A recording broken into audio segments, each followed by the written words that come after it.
Good evening. This shiur Bezrat Hashem will be לעילוי נשמת יצחק שוקולון, Okip, and חזרה בתשובה of Yohanan, Mangtang, Okip, and לרפואת חיים בן תיאודורה, לרפואת גדעון בן חביבה, זיווג הגון במהרה לנזילה בת אקרם, and לעילוי נשמת מרים בת גאולה ודוד בן שושנה, להיריון תקין רפואה שלמה לשושנה מלכה בת מעלה רבקה, ולשלמה יואל בן שרה פרומת רפואת הנפש ורפואת הגוף. טוב. Also לרפואת דבורה אלישבע בת שרה. Baruch Hashem, before I start to speak about the great hero Pinhas, I saw today an article. It's very good news, even though the writer of the article he is very concerned. That's why he made the article. The article says that there is a sharp drop in the amount of people that register to learn in Hebrew Union College to become Reform rabbis. I don't know how they have the nerves to use the word rabbis when these people are the biggest criminal on earth. They call themselves rabbis. But Baruch Hashem, the new generation of the Americans, they're not interested to be Reform rabbis. Why? It's only $180,000 a year salary. $15,000 a month is not enough for them. They are educated people. They go to universities. They can be doctors, lawyers, engineers, whatever they're going to be. They'll make more money. What do they need? To be a head of a synagogue and have the headache dealing with people, funerals, bar mitzvahs. What do they need this for? That's very good news. I hope Hashem will wipe them out, that not one of them will agree to go to this filthy place. These people destroyed us from inside. This kind of reform people who take the book of God, modified it completely, do not keep one of the commandments. From the 613, they don't keep one. Never. One they don't keep correctly. Nothing. Not their Brit Milah, not their Tefillin, nothing. And they completely destroyed the religion, destroyed the book of God, destroyed the Jewish ideology, and have the nerve to call themselves rabbis. Many of them are gays, living together with a man in a house. Like I say, the biggest criminal against the Torah. So now, hopefully, we'll continue like this to decline until no one would show up. So what do they do now in all these synagogues? They have fancy buildings. Right? There's a lot of rich people going to those places, and they donate money to build the buildings. So what do they do now? They use the cantors, the chazan. The chazan now is the rabbi. Someone who knows how to sing. He knows how to sing. Yalla, you be the rabbi. What difference does it make? Like the one who came from the college was any better. So just to show you what does it mean to be reformed. I never understood how they have the nerve to convert people to Judaism when they don't keep one law of Judaism. One law they don't keep. The world sometimes doesn't make any sense. Some people that lives in a lie sometimes have something in what they do that it's true. Something. 5%, 10%. With them, there's 0% true, nothing. It's all the opposite of God, the opposite. If you ever, for those ignorant who listens, they ever consider to step into their places, do not dare to step one step inside. Not allow to step one step inside their place. Why? This is a place that declare a war against God. If you want to be a part of it, enter the place. Fine, you'll end like their end. Where are they going to end? Do not dare to step inside. You don't step inside a church, which is a place of idol worshipping. You do not step inside of a Reform synagogue, and you never step inside of a conservative synagogue. If you have to go and do a repair inside a mosque, Muslim mosque, you're allowed to step inside. It's not a place of idol worshipping. Yeah, they follow a religion that is not from God, it's true. But the place over there is not a place that officially declare a war against God. They're completely mistaken. They believe in a false prophet. They believe in a false book. But obviously, they're not coming to marry men with men over there, or to do things to declare on purpose, to rebel against God. So this is it. Now I want to tell you one more thing, and then we're going to the topic tonight. I've been speaking almost 28 years by now. And I've seen, Baruch Hashem, hundreds of big miracles over the years. Some of them I wrote in my book, Preparation for Eternal Life. And I'm about to tell you probably the biggest miracle I've ever seen. It's taking place now as we speak in the next few days. The biggest I've ever seen. Like some miracles can happen 1 to 1,000,000, some 1 to 1,000,000,000. If I tell you that this miracle is 1 to 100 billion, the chance that something like this will happen, it's not an exaggeration. But before I tell you about the miracle, I'll tell you a technique that I used over the years. I have a lot of single guys in yeshiva over the years that come, they stay in yeshiva, and they're looking for shidduch. They learn full time. They're looking for a real good kosher girl that wants to get a ben Torah. Not the girl that wants, take me here, take me there, take me to Miami, take me to Cancun. They're not interested in such kind of girl. Girls that say, I'm with you whenever we live, 1 bedroom, basement, 2 bedroom, whatever Hashem gives, I'm okay. The most important thing that you sit and learn Torah, prepare our eternal world for me and you. I'm willing to sacrifice. I'm willing to live simple life, down to earth. I'm not looking for fancy cars and jewelry and fancy wedding and, just to be a kosher housewife and support my husband, and he'll be able to learn Torah. Usually, someone who learns Torah with poverty is guaranteed that eventually will make money. Meaning, Kol HaMekayem Torah me'oni, the Gemara promised, Sofo lekayma me'osher. Eventually, Hashem will reward him also financially. Regardless of his unbelievable, endless reward in the next world, it's going to benefit here in this world. What does it mean?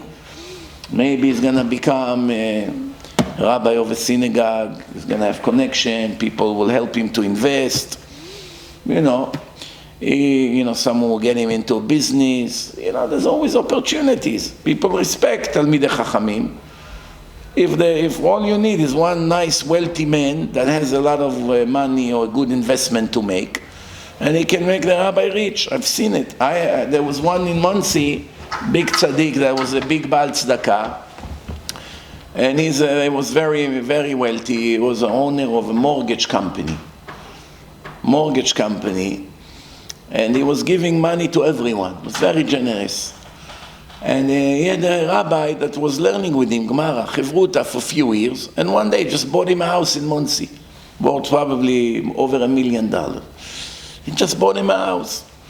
Here you go. You learn with him for a few years. Don't ask for anything. One day he felt that he has got it to him. Bought him a house.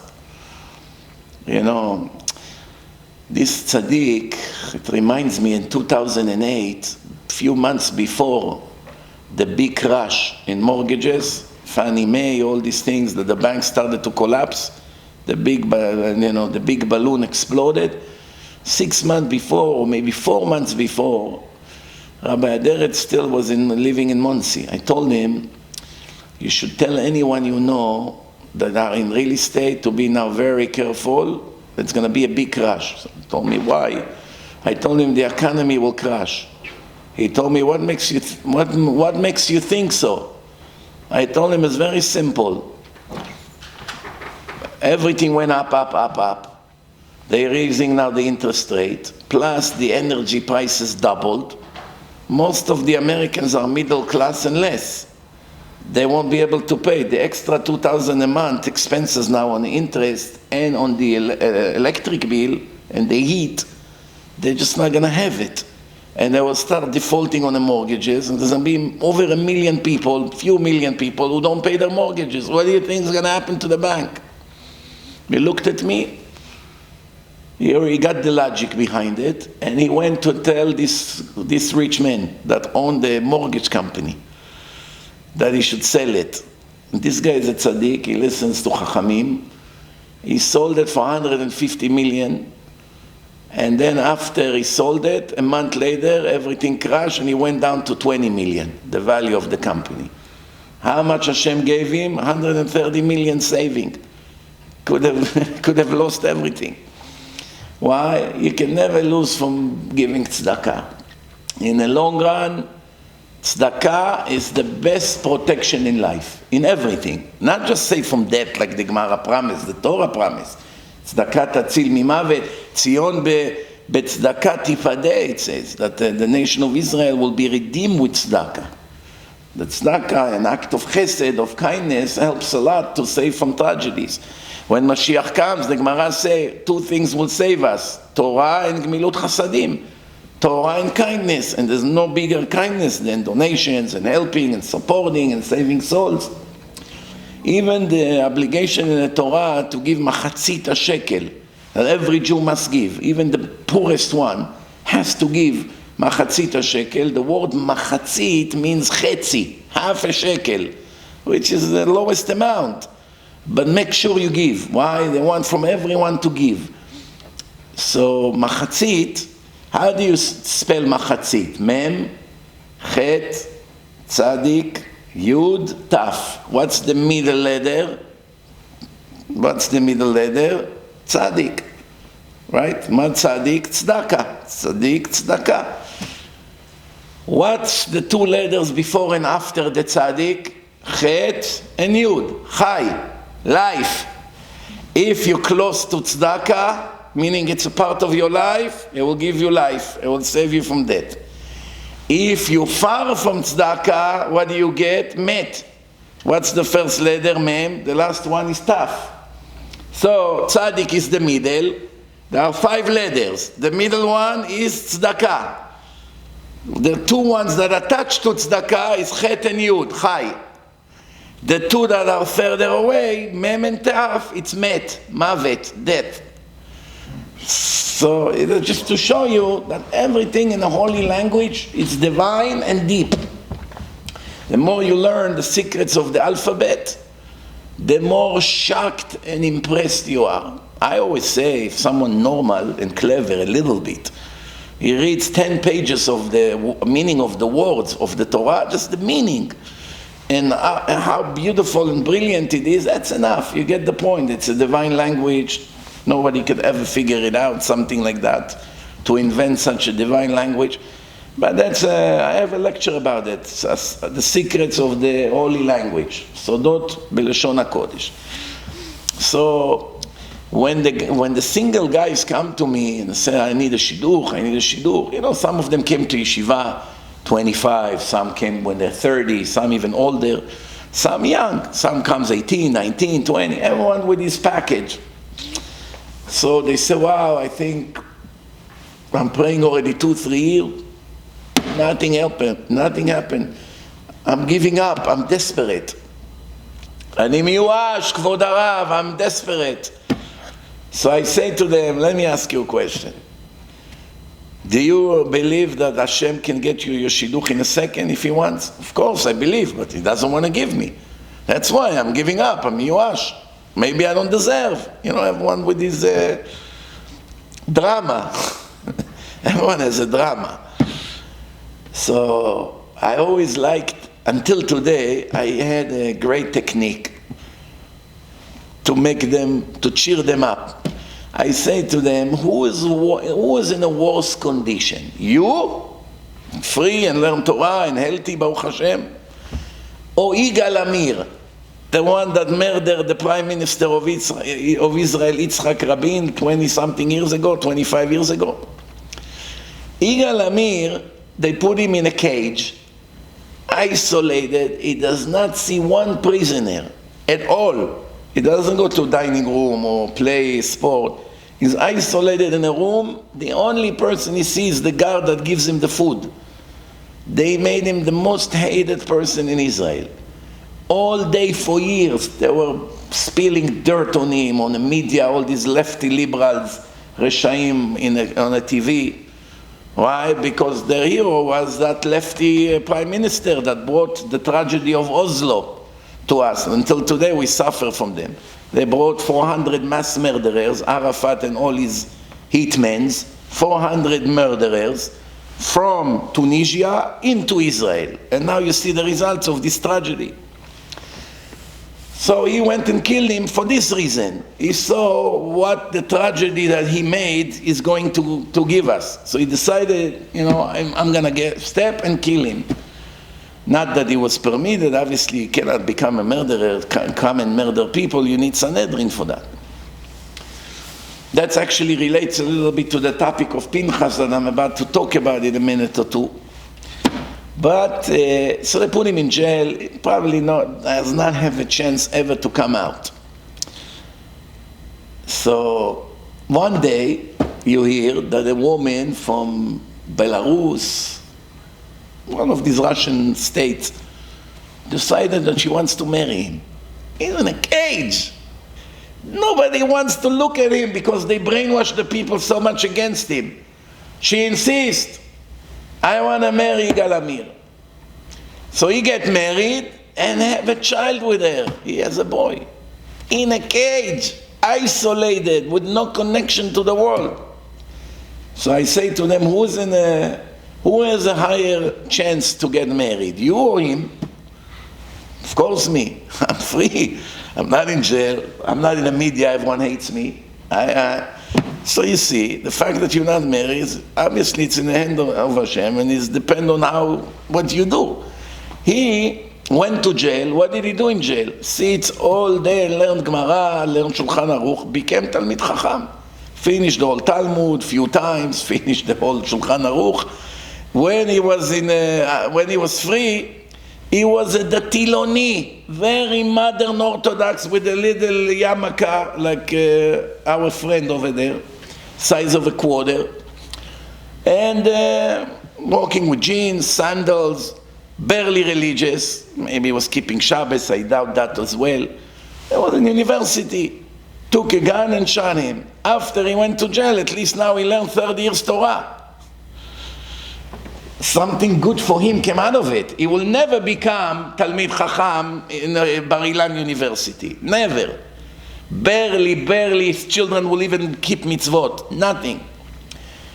A religious woman wanted to marry him. So until now, every time I told the single guys who come to cry to me how they cannot find a shidduch, the story of Igal Amir, immediately they get inspired. Wow, you're right. It's 100% between me and Hashem. I better cry a little more. So Hashem wants, it will happen in a minute. There's no limitation. But now I have a much bigger story. I think I'm about to replace the story. If you remember my last trip to Israel, I went to Petach Tikva, to a hospital, to visit Alon Paz, Israeli man who became paralyzed 13 and a half years ago in a motorcycle crash. He lays there in bed for 13 and a half years. He cannot move his hands, his legs, not one finger he cannot move. His entire body is paralyzed. The only thing he can move, it's his nose. And with their technology, they put some kind of a cruiser on his nose, a little sticker, and there's a screen there, and he moves it with his nose to the place where he wants, and that's how he communicates with the world. He talks and he prints, and with the nose, you see how he reacts to the world, how he sends email. And what did he do once he became paralyzed? he sat in a hospital for years and watched my lectures and became very religious. And he did a huge Kiddush Hashem. That when I was there in a video, if you remember, we put it on a WhatsApp group. He said, I have no complaint to Hashem. Baruch Hashem that I'm paralyzed here in a bed. I don't have any complaint. And then before I left, he said to me, Rabbi, I want you to give me a blessing that I should get married and come out of this hospital, that I should have my own place. And I was thinking to myself, this guy is either the greatest believer on earth, or something maybe in his head already went wrong. What do you mean to get married? What woman would want to marry someone who lay in bed for 13 and a half years and cannot move a finger? There's nothing he can do. He can only move his nose and talk. Can't move, cannot sit, nothing. They have to take care of him, change, like a little baby that was just born. I gave him a bracha. It's on video. I can confess to you that when I gave him the bracha, I had one thing in my mind. I say, the people that will watch this bracha will think one of the two. Either that he's not normal or I'm not normal. Or both of us are not normal. I say to myself, I'm making a fool out of myself. I'm giving him a bracha to get married in this condition. What is people going to think about me? But can I say no to a person in such a situation? So for the 1 to a billion chance that there's something like this can happen, I'm giving him a bracha.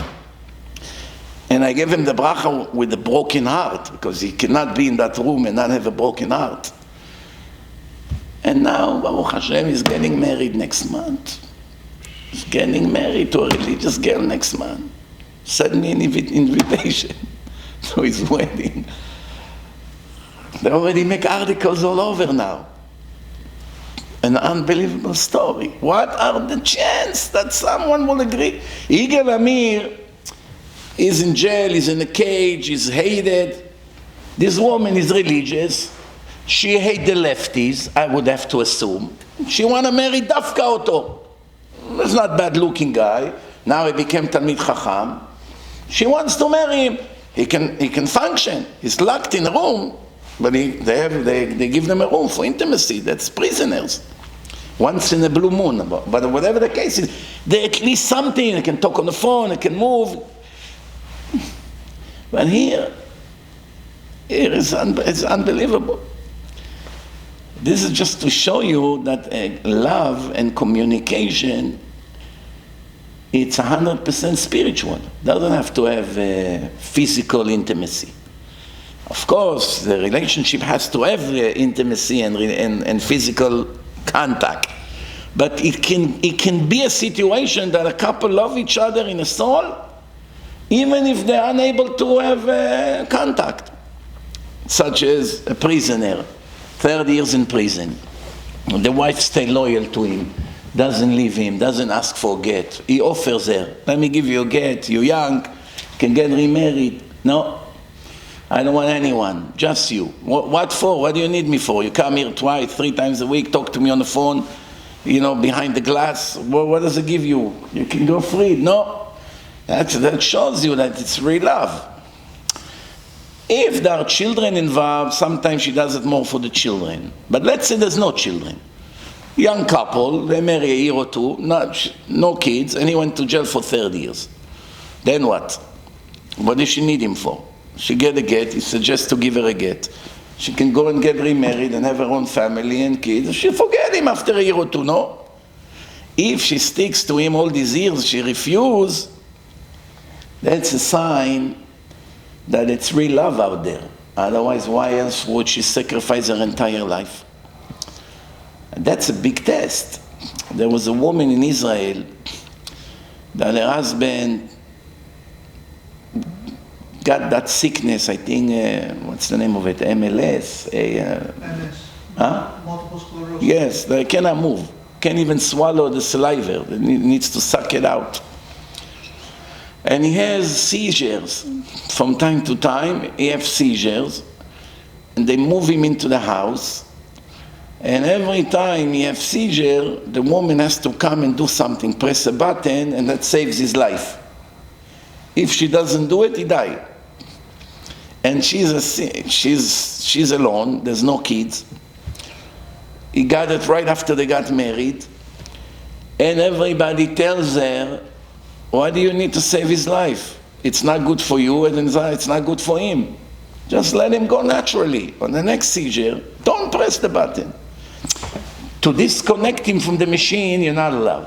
That's like killing someone with the hands. But to run and do something to extend the life of a person that suffers so much, there's no obligation. So the woman said that one time she had the test. It happened, and she started to think, maybe I should just let him go to heaven. It will release me. Because as long as he's like this, he cannot give her a get, because he's not unconscious.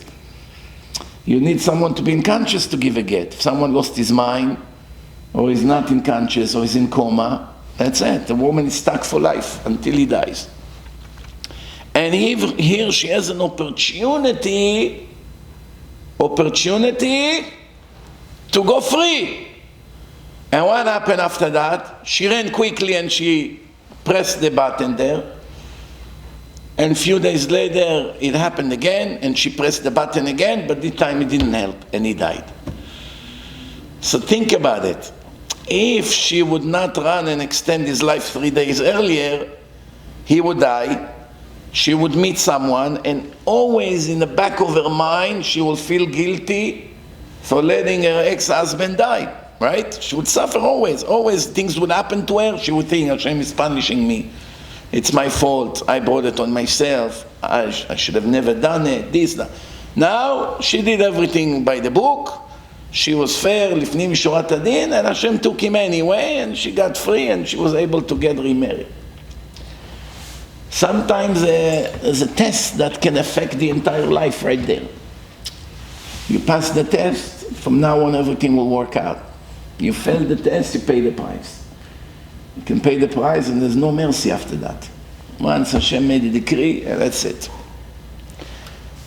To ride on a motorcycle, fall from a motorcycle, become paralyzed, be in bed, you cannot go to the bathroom, you have to be in bed for 40, 50 years. Just to think about it. If somebody would ask you, what would you prefer? To be 50 years, lo alenu, laid like this in bed and change your diapers, you can't move nothing besides your nose or whatever. Or to be in Auschwitz 5 years, with the Nazis, what the Jews had to suffer from. Over there, and come out, survive. You look like a skeleton. You know how skinny they were, the stomach was swollen. Disaster, 5 years of hell on earth. What would you choose? 5 years there, or 50 years like this in bed, unable to move? It's a hard question. If you ask me, I would choose 5 years there. As bad as it is, at least after that you have the light. You're able to get married, to have kids, to do something with your life. Over here, but I told him, and I told it to another guy that is paralyzed from a motorcycle, also young. I told him, do not lose hope. Technology will find a way to reconnect your spine. It's just a matter of time. I have strong belief in it. That all these miserable paralyzed, thousands of them in Israel in their 20s from motorcycle accidents, that's the most common. Because, motorcycle, you're not protected. In a car, there's a chance always with the airbag and something to survive. Motorcycle, a little touch in a bumper, and you flip over, it breaks every bone in your body, and the chance to get out of it alive or without any major problem is very, very small. So I told them, you never know. All they need is today they did things with these glasses that, with the glasses you see certain things, they're inventing all kinds of things. We are very close to this. I already heard a rumor that an Israeli company already made some tests about something that they invented, and it actually helped few paralyzed people to move their organs. through the brain. There's like a bypass to give instruction to the brain to move the organs in a different way than the spine. So that means you cannot lose hope. Tov, Rabotai, on Shabbat, we read Parashat Pinhas, one of the intense story of the Torah. It's a very, very serious story. To give you a little bit of a background, every tribe has a minister that is in charge of the tribe. Shlumiel ben Tzurishaddai is the head of Shevet Shimon, the tribe of Shimon, Simon in English. His name is Shlumiel ben Tzurishaddai, but he has a nickname, Zimri ben Salu. That's his nickname. But his original name is Shlumiel ben Tzurishaddai. When the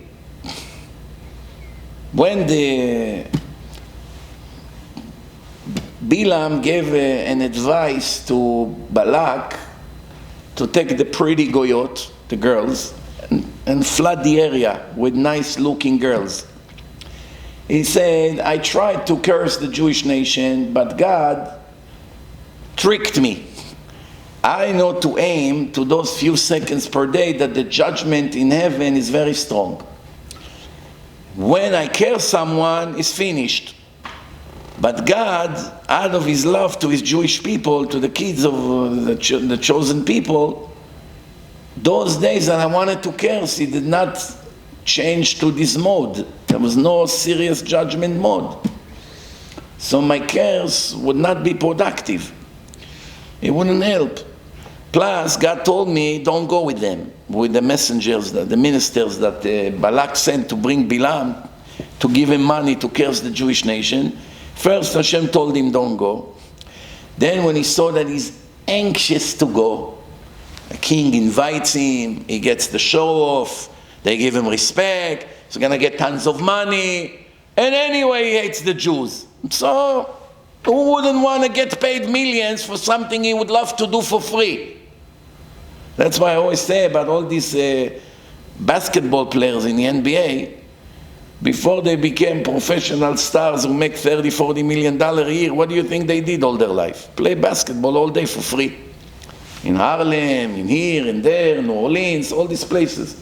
In the middle of the night, in 6th Avenue, I remember I passed there, 2, 3.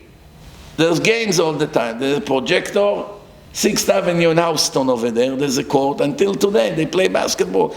Day, night, all the time. They got lucky. They know how to play. Someone saw them, took them to a professional team. A year later, I don't know, 30 million a year. For what? For something he would do for free. Offer him 200,000 a year, he will kiss your feet. But now, when he finally became a star, he won't agree to play for 200 when everyone else makes 10, 20 million, right? So why should I get less than them? But if they make a rule, all of you get 200,000 a year, and that's it. They will all agree. They'll beg, okay, take me. Take me. Pay my rent and I'll come play for you. To be famous all over the world? Even I won't be a billionaire, whatever. So these people got lucky. They do what they like to do anyway, and in the end they get paid millions for that. How many people have this mazal? Not that many. Most people hate their job.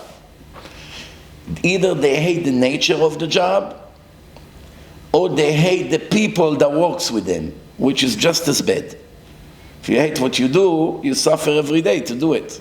You need the money, so you do it. Let's say you like what you do, but the people around you, nasty, anti-Semite, terrible boss, the atmosphere around makes you hate the place. Sometimes it's both. You hate the job and the people. Sometimes you hate the job, but the people are nice. Depends. So Abotai, Bileam is hired now to go and get paid for something he would love to do anyway. When he comes to, he had one eye only, one eye lost, Stum Ayin, the Torah called him Stum Ayin. His father was also a black magician. He's about to put a curse on the Jewish nation, and Hashem keeps warning him. First he told him, don't go. When he saw he's anxious to go, he said, okay, if you go, make sure not to talk without my permission. From here we learn that Hashem let the wicked people do what they wish to do and does not interfere with the free choice.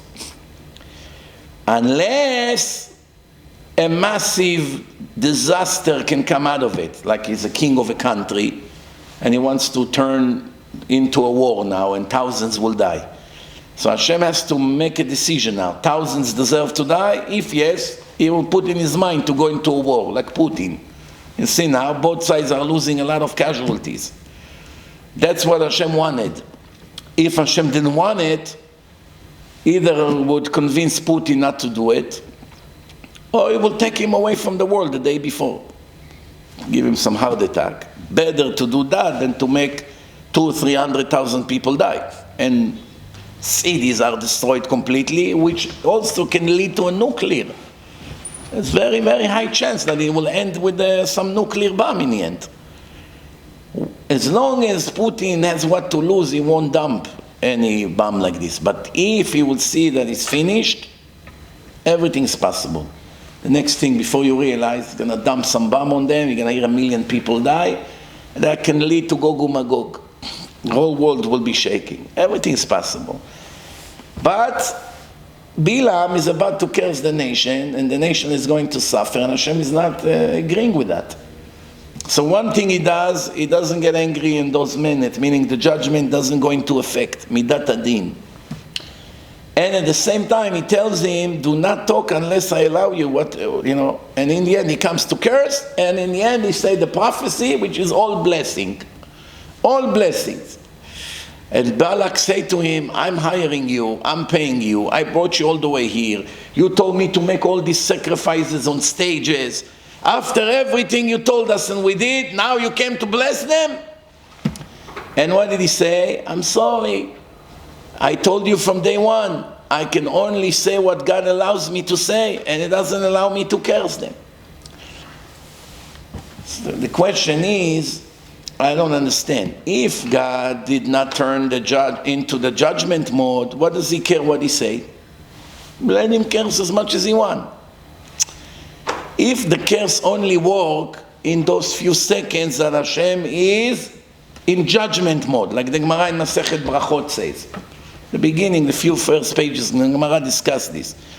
So if in order for the curse to penetrate and to cause a damage, Hashem has to turn from mercy to judgment. But it's not just judgment. Judgment you have every day. When does the judgment begin? When it gets dark until midnight, Jewish midnight, which is 1 a.m. now. When does it get dark? 8:30. It starts to get dark, that's sunset, 8:30 until 1. That time is judgment. After 1, it turns into mercy. Until when? Until tomorrow sunset. It's all mercy. But in the judgment, there is a judgment of a judgment. And then Bileam was the only person in the world that can aim to those few seconds. And if the curse goes in those seconds, it can cause a serious problem. So what did Hashem do? Had to change the laws of nature. No judgments on those days that he's anxious to curse. The question is, okay, we got it. Very nice trick. Now his curses won't help anyway. So what do you care? Let him curse. Let him curse and see that his curses do nothing to the Jewish people. It's even better. If somebody from the Goyim, they bring some black magic voodoo, and he curses you, and nothing happened. I'm going to say abracadabra, hocus pocus, in 1 minute you fall and die. Let's see. And nothing happened. No, give me 1 hour and you die. Nothing happened. By tomorrow you won't wake up. Nothing happened. He makes a joke out of him. Why now tell him don't curse? The answer is because if you let him curse, now Hashem is going to become limited. What does it mean? He won't be able to punish the Jewish nation now for years. Why? As long as this lowlife is alive, every time Hashem will have to punish us for something we did wrong, people will give him the credit that the problems that we have came from his cares. Maybe not right now. You see? That's from the curse of Bileam 10 years ago. And Hashem doesn't want to give these wicked people any credit.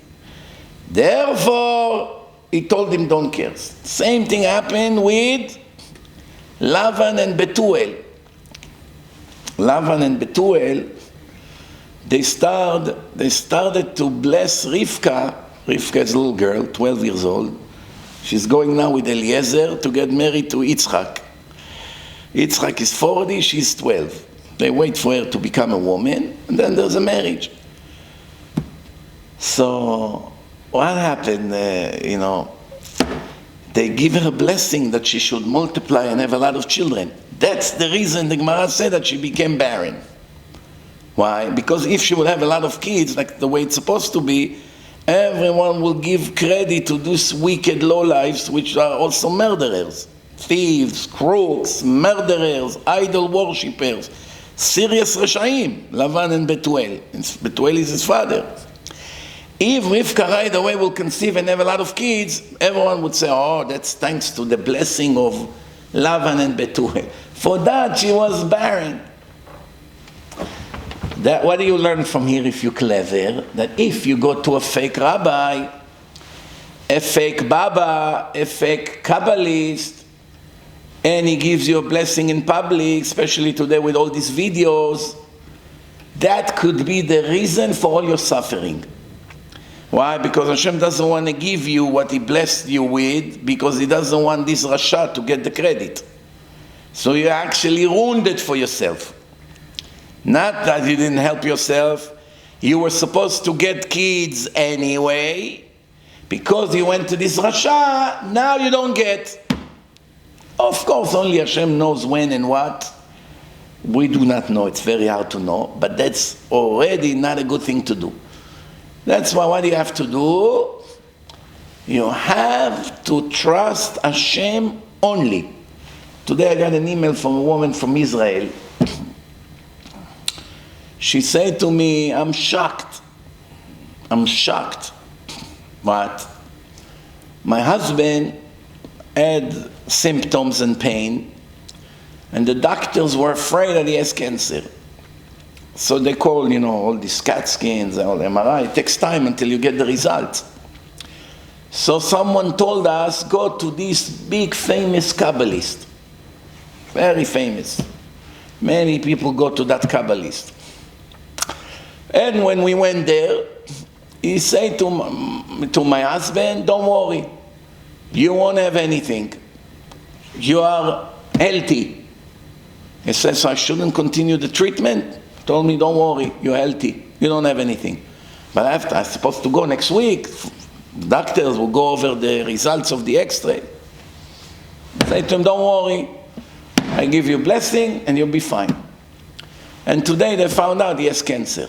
So now the damage is beyond words. That's what I'm screaming for 25 years, not to go to all these people.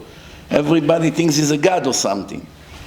To give a blessing, why not? Even a blessing of a simple person sometimes can save life.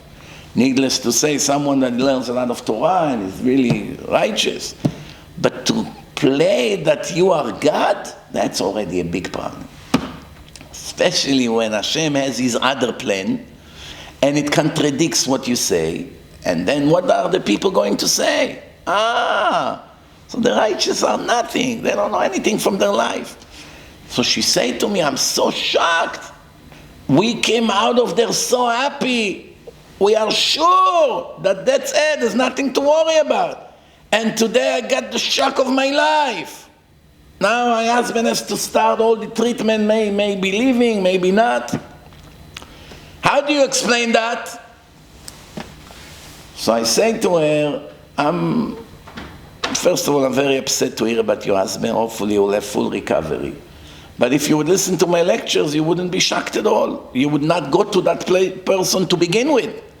Besides just asking for a blessing maybe, but not to come as a prophet. What does he know? He knows what's inside your body? There's no way to know. You look at a person right now that just the cancer started yesterday. Do you see something about him? No. Maybe a year later you will see. But right now you don't see anything. What are you pretending to be a God? And I told her in the email, what do you think there are stories in the Tanach? What are the stories meant for? What? It's a movie, entertainment, that we have what to tell the kids? Every story in the Tanakh, it's a lesson for life. If there would not be a lesson for life, it would not be in the book of God. The story sometimes have 10 different lessons. Sometimes 5, sometimes 1. But it has to have a lesson for life to humanity. What's the lesson? I'll tell you the story. Hashem sent Shmuel, the prophet, Samuel, that the Gemara said that he's equal like Moshe and Aaron combined. That's how great he was. He lived 3,000 years ago in the time of King David. So he said to him, Shmuel, I want you to go to the house of Ishai. Who is Ishai? The most righteous person in the world. He is one of 4 people who never committed one sin in his entire life. Abraham, the father of Moshe. Ishai, the father of King David. Kilav, the son of King David, also never committed any sin in his life. And Binyamin, the son of Yaakov Avinu. Those are the 4 people that the Gemara testified that never ever committed a sin. So why they died? Because Hashem cursed humanity after the sin of Adam. What happened with the snake and all that? That the day you eat from the tree, you'll die. Without that, they would never have a reason to die. It's written a few times in the Torah, in the Tanach, that because of the sin, you're going to die. There are verses like this. So some people die because of their sins. Some people die because they finish their life. Even if they're righteous, they eventually have to go out of this world. They're not going to be here forever. Why they have to die? Because Hashem said to Adam, but day you eat from the tree, meaning I'm going to get death involved in your life. Without that sin, we would not have to die. Everything in the world changed. But that's a different topic right now. So what happened? He sent Shmuel to nominate a new king. What do they do? Take with you a special oil. It's called Shemen HaMishcha. Mishcha, in modern Hebrew, it's a paste, like toothpaste. Something that you smear, right? Oily. So Shemen HaMishcha, then you make it with few ingredients. You take this oil, you put it inside something looks like a shofar. The only difference is the shofar, they drill inside, it's a bone. The shofar, it's a horn of an animal, right? While it's on the animal, it's full. There is no space inside. They drill inside to open a very, very small hole in one side and a large hole in the other side. The shape of the shofar from the outside, the horn, stays the same. Now you can blow the shofar and that's the noise you get. So imagine if you did not open the shofar fully, meaning the wide size that it's opened would still be closed. It would be like a bottle. You put oil inside, and then you come with that. Let's say it looks like a bottle a little bit. On one side there's a little hole.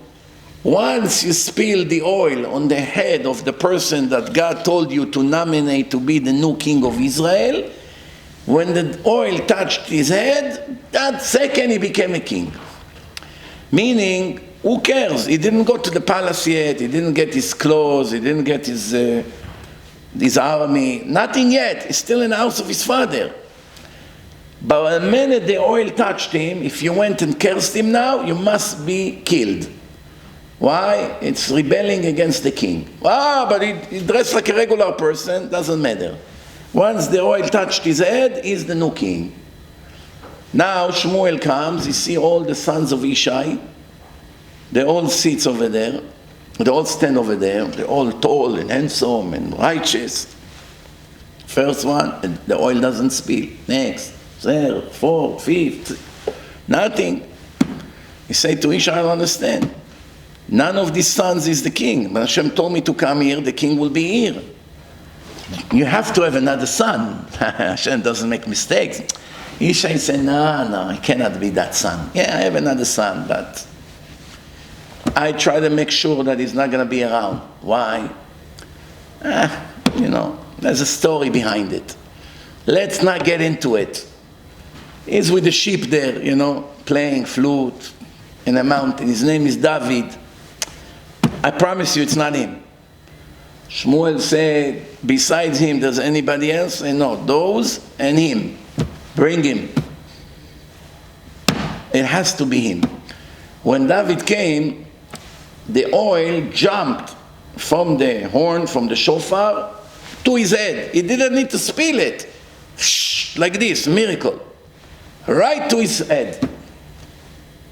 They said to him, he's the king. Ishai got the shock of his life. The shock of his life. Him, the one that I pushed out, the one that I neglected. That's why David, in the Hallel that we say in Rosh Chodesh and in holidays, what do we say in the Hallel? It's apart from the Tehillim. It's apart from Psalms. Even ma'asu abonim הייתה לראש פינה. The brick. When you build, you have bricks. You put one on top of the other, right? With cement.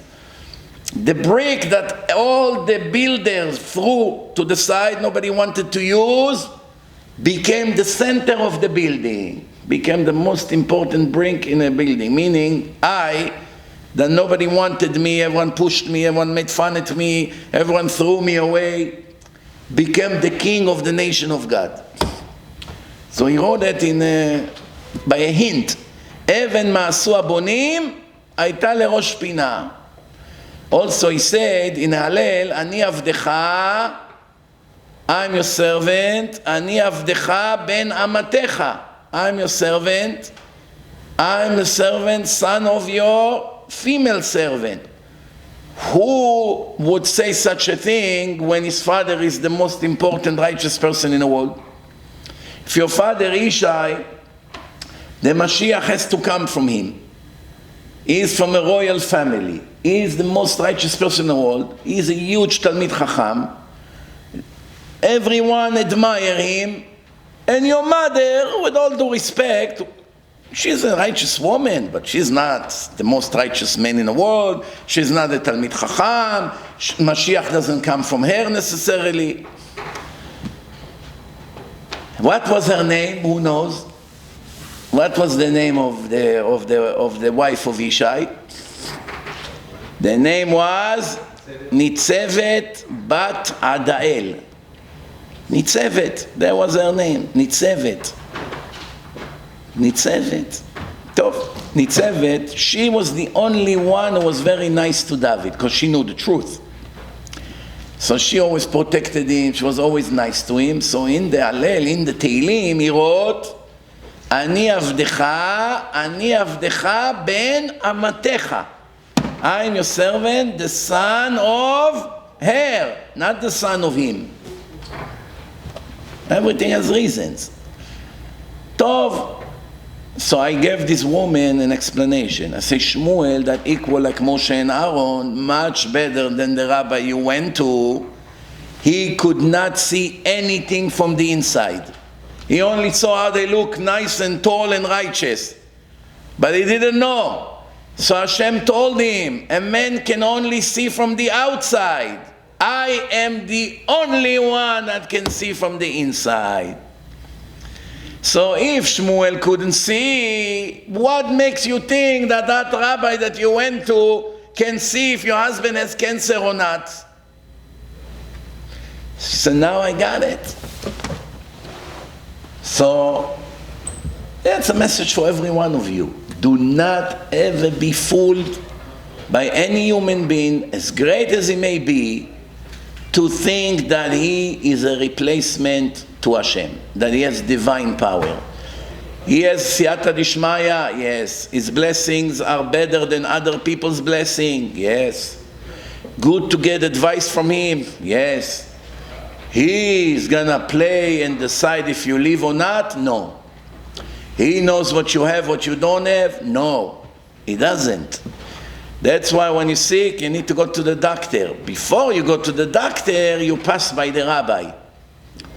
You pass by the rabbi, you ask him to pray for you, to give you a blessing, and now you run quickly to the doctor, the specialist in what you need. And then if the doctor say what he said, then you can go again to the rabbi and tell him what the doctor said and get another advice. Sometimes the advice of the rabbis can do better than what the doctor's advice. Just like the famous story that in the time of the Chazon Ish, there were two surgeons, brain surgeons in Israel, in a hospital, and they started to argue where to operate from. To open the brain from here or from there. They were arguing based on the x-rays. And they don't know what to do. The father of the man said, why don't we go and ask the Chazon Ish? They say to him, what is the Chazon Ish gonna know? He's not a doctor. It takes many years to be a brain doctor. What do you think, it's easy? He said, Chazon Ish knows everything. He's not a regular rabbi. He has Ruach HaKodesh, this. The doctors got curious. Okay, go and ask. Here is the whatever, you know. They went to the Chazon Ish. The Chazon Ish drew on a piece of paper exactly how to operate. And this piece of paper, I saw it, it's in one of the books. They put the picture of it, the original paper. And when they went back, the doctors look at it and say, cannot be that it's a rabbi wrote this. They both realized that either way, that what they suggested, he would die right away. If they did it this way or that way, both way he will be dead. When they saw that, they said, we didn't think about this. That's the solution. And that's how the life of that person got saved, and now everybody know, wow, the Chazon Ish. How did he know? Rabbis also learn medicine, math, physics. The Gaon Mivilna used to learn all the secular studies in the bathroom. Well, if you and I would learn secular study in a bathroom, by age 70, we probably will be in a third grade level. How much you can learn, right? In 10, 20 minutes a day. But when you are the Gaon Mivilna or the Chazon Ish, what you learn in 20 minutes a day when you're in a bathroom, in a secular study, it's enough like what we would learn in a month with this kind of brain. So over the years, they know everything. They know geometry, they know... And besides, by the way, in the Talmud, you have a lot of secular studies as well. You have math, you have geometry, you have medicine, you have a lot of things in the Talmud, which Baruch Hashem makes him very sharp. So we go back to the story. So Hashem did not want Bileam to curse, because the curse now would limit me in the future. If I want to punish the Jews, everything I'll do to them, they'll say it because of Bileam. I don't want to give him a credit. Top. Bileam comes, he looks at the Jewish nation, and all of a sudden, the Gemara say, he changed his feeling towards the Jews. Until now, he was very anti, a real anti-Semite, and now he became their fan in 1 minute. How does a goy that hates Jews so much after who knows how many decades comes and look at the Jewish people, all of them, and decide, as of now, I'm their fan? What happened? The Gemara says he saw that the tent, everybody lives in a tent, right? That the opening of the tent, they have rows of tents, right? Rows. So one row in front of another row, that the opening, the doors to go in, are not aligned. One door goes to the right, the door from the other side goes to the left. Meaning when you open the door, the person that lives right there across cannot see what's inside. So why, he was thinking, why the Jews do not make the tents face to face? They turn the door, one tent a little bit to the right, one to the left, and like this they are not facing each other, the doors. Two possible reasons. One reason, for modesty. Your wife is in a tent. You open now the door of the tent. and the person that sits right by his stand will see what's inside your house. It's not modest, your daughters, your wife. So you turn the door like this. And second reason is ayin hara. You don't want someone eye to be on inside your house. It can cause ayin hara. Maybe they see now in the middle of a fancy meal or something. It can be ayin hara. Now, in the end, Bileam decided that the reason that the tents are like this is because of modesty. That's the main reason. How did he know? So the answer is, in the verse, it says that Bileam saw that each tribe, he has his own territory. Each tribe has their own territory, meaning they're not mixed. Why it's important? Why the Torah wastes a sentence to tell us that when Bileam saw the Jewish nation, shochen le'shvatav, each tribe by itself. Why it's important? You see the Jewish nation, you see the tents are not aligned together, and that's it. Who cares that every tribe is by itself? Who knows why it's important? Obviously, there's not a word in the Torah that it's not important. The reason is because the tribe of Yosef is isolated as well. Why the tribe of Yosef is important? Because Yosef has a special protection from ayin hara. And he saw the tribe of Yosef, the doors are also not aligned with each other. If the tribe of Yosef, the doors would face each other, and all the other tribes, they are crooked, that means the reason that they are not aligned is because of ayin hara. And Yosef has nothing to worry about ayin hara, because he got a blessing, ben porat Yosef, ben porat ale'ayin. He's protected from ayin hara. So therefore, the tribe of Yosef, they don't have to do it like this. The fact that the tribe of Yosef also made the doors like that, it shows that the reason is modesty. And if the Jewish nation are so modest, how can I curse them? Modesty is a very big thing. By the way, even today, people that are very not modest, inside their mind admire modest people. Because they know they behave like animals. They know it.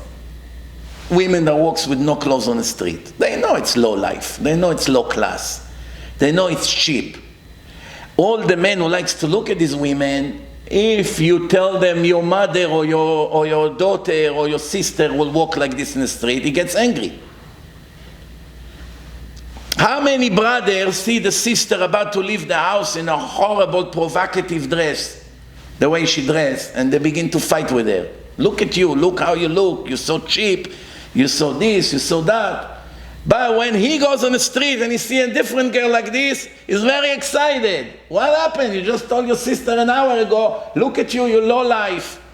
You're so cheap. You have no dignity, you have no respect. Look how you dress. You're like an animal. But when he walks in the street, he enjoys the animals. Why? Because he knows that it's terrible. But he has Yetzer Hara. Yetzer Hara does his job. But inside, everybody knows that it's not respect. Why? Even many of these girls, when you tell them the rabbi wants to give you a blessing, they don't want to come. No, I'm not dressed. I can't walk in. Sorry. They don't want to come. Or even to enter the synagogue, some of them refuse. Why? Why? You're very proud to walk like this in the street and you're so happy to get compliments. But now they told her, no, come into the synagogue. The slichot. In Israel, it's in style. All the chilonim, bachurim, bachurot, they come for slichot at night. In the neighborhood. So either they go change their clothes or they don't go in. Why you don't come in? No, we're not dressed. Meaning they understand that the way they dress is horrible. If they didn't understand that anything here is wrong, they will walk into the shul. How many of these girls would not leave the house like this when the father is in the house? But if the father is away, then they allow themselves. Why? Because they know it's not right. So when they finally see someone that does the right thing, inside they either admire them or jealous with them. If they are good, honest people, they admire them. Wow, I wish I was like you. I'm proud of you. Kol hakavod. If they are jealous and they have negative personality, they begin to speak lashon hara about them. Look at you, it's so primitive. It's embarrassing how you dress. But this kind of rebuke, look at you, what do you dress like a grandma.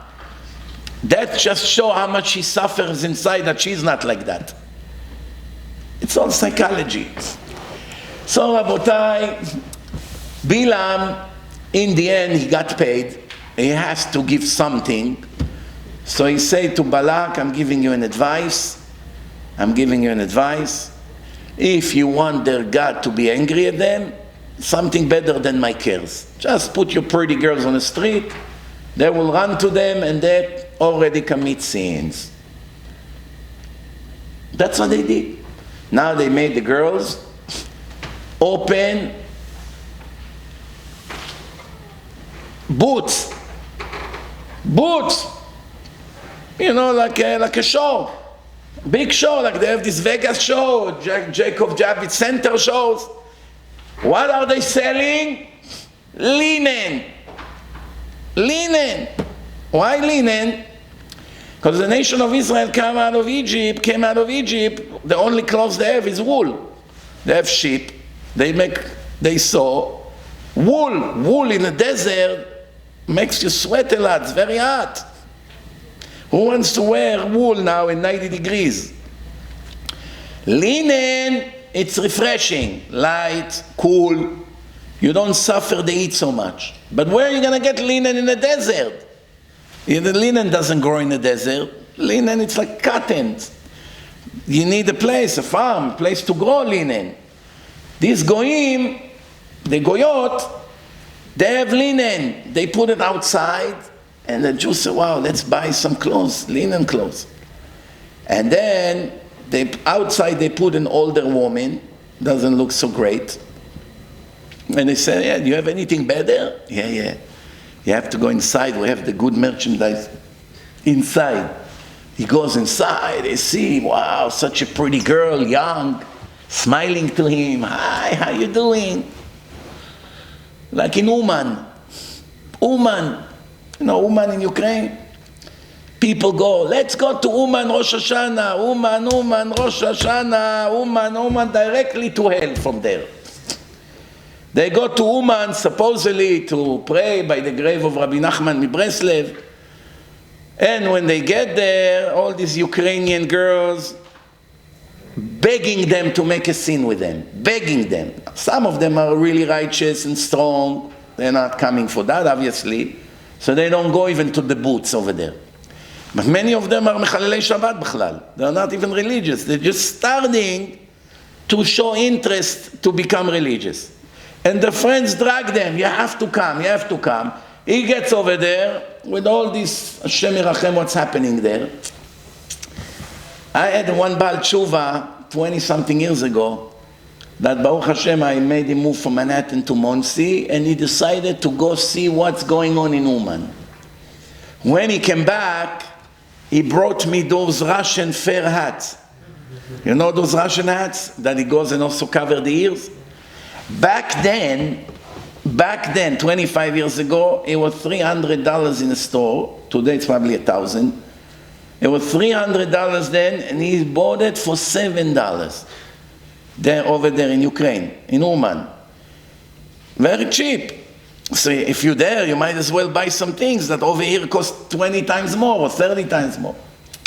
When he gave me the hat, he said, you never ever suffer again from freezing ears. When he gave me the hat, until today I remember his face became very serious. He said, enjoy this hat, because I almost lost my Olam Haba for this lousy hat. I didn't understand. I said to him, why? He said, this Ukrainian girl that I went to buy the hat from, you had to see how she was begging me to go inside with her and make a scene. for $5. And I'm a Baal Tshuva who used to have a model girlfriend Goya, separated from her, left Manhattan, moved to Monsey, learned Torah, already 2 years without shidduch, and I'm there in this situation. That's exactly what happened over here. The girls tell him, go inside, you have the best linen. Now when he finally, already his Yetzer Hara got him, the girl said, no, not that fast. You can't touch me. I have one condition. You have to first show me that you're faithful to my God. Who is your God? Baal Peor. Some ugly statue in a room. And the Goyim worship the idol. What are they doing? Who would ever believe such thing? They eat, they go to the bathroom, they collect the waste, and they come and dump it in the face of their God, in their statue. Did you ever hear about something dumber than this? Every idol worshipping is stupid. You have to be super dumb to bow down to an idol, especially when you know it's man-made. But what is behind that stupid avodah zarah that you take the waste of the bathroom and dump it on that idol? That's why the verse said that the nation of Israel first said to eat with them and drink wine with them. There was no yain nesech yet. There was no halacha of yain nesech yet. So they drink wine with them, and wine, I don't have to tell you what it does to the head. They drink wine together, and they said to eat with them. Why the Torah has to waste words? Who cares if they ate? The bottom line, they made a sin, and Hashem killed them in the end. That's what we have to focus on. Do we care if they ate? Of course we care. Because the nation of Israel eating manna every day. Manna doesn't give you a bathroom. There's no waste. Hashem designed it in such a way you eat and it dissolves in the body. There's no waste in it. It's pure food. All the food we eat has spiritually good and bad. The bad has to go to the bathroom. Separation between the good and the bad. But man is only good. So now the Jews say, how am I going to serve your God? I never went to the bathroom for 5 years. I didn't go. I don't have bathroom. Don't worry. We thought about it. You eat with me. Then he eats and he stays there for hours. He goes to the bathroom and then he goes and throws the waste in her God, and then she agreed to commit a sin with him. How many people died because of that? 24,000.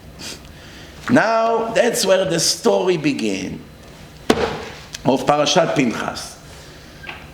Pinhas, Ben Elazar HaKohen, Ben Aaron HaKohen. Aaron, Elazar, Pinhas, grandson of Pinhas.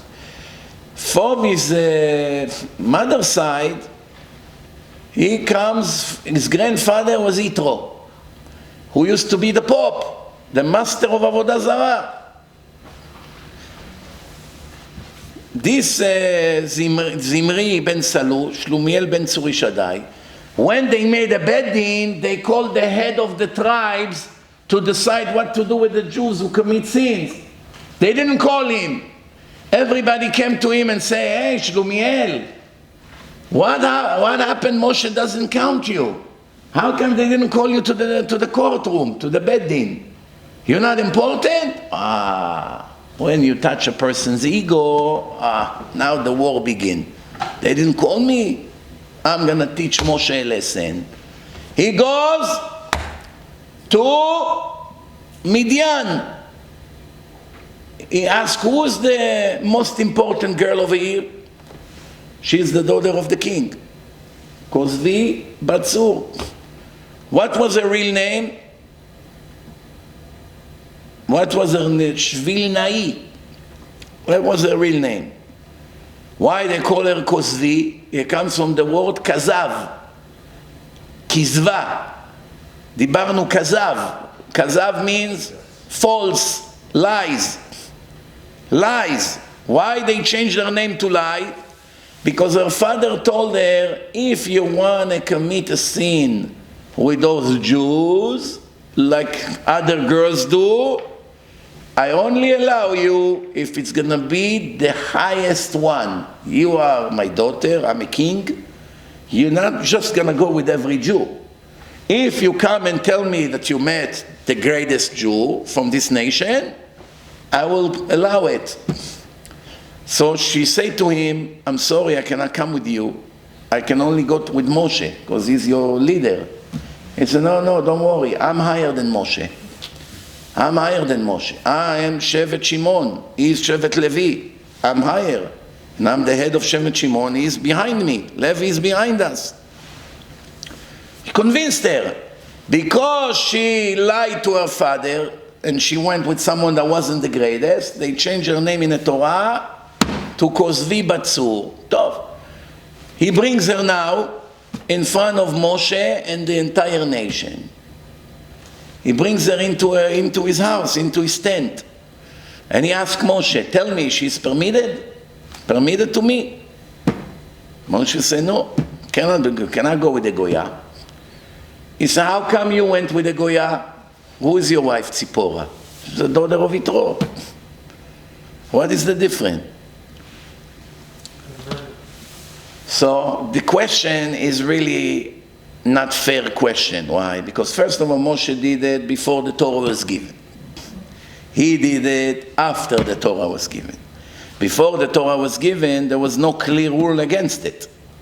Now there's a clear rule against it. That's one thing. Second, Moshe converted her.